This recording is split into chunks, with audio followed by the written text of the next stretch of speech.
Des médicaments pour le rhume? Ouais. Va falloir faire du tri. C'est vrai? Bruno Toussaint est un ancien généraliste.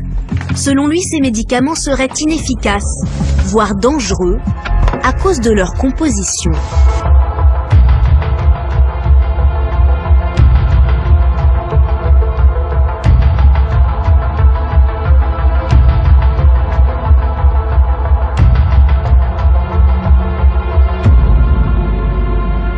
Si on prend le paracétamol, ça va calmer un peu la fièvre si on a beaucoup de fièvre. Mais en général, dans le rhume proprement dit, ça va pas très loin. Et puis alors, il y a un deuxième médicament là-dedans, pseudoéphédrine. Alors ça, pseudoéphédrine, c'est ce qu'on appelle un vasoconstricteur. C'est un médicament qui a tendance à resserrer les vaisseaux.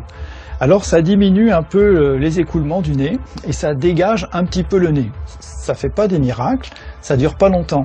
Et puis surtout le problème bien sûr c'est que c'est pas spécifique du nez du tout. C'est un médicament en comprimé qui fait de l'effet sur l'ensemble du corps.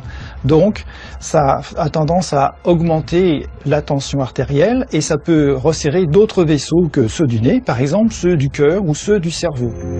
Ces effets secondaires sont bien signalés sur les notices. Risque d'accidents vasculaires cérébraux, d'hypertension artérielle et même d'infarctus du myocarde.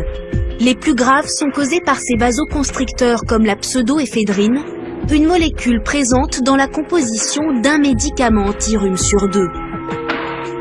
Pour Bruno Toussaint, le verdict est sans appel. Tous ces médicaments composés là contre le rhume, faut arrêter de s'en servir, faut les retirer du marché. Alors en attendant que les autorités prennent les mesures qui s'imposent, en pratique, il faut que les patients comprennent que c'est des médicaments qui ne rendent pas vraiment service, ils sont beaucoup trop dangereux pour les services qu'ils rendent.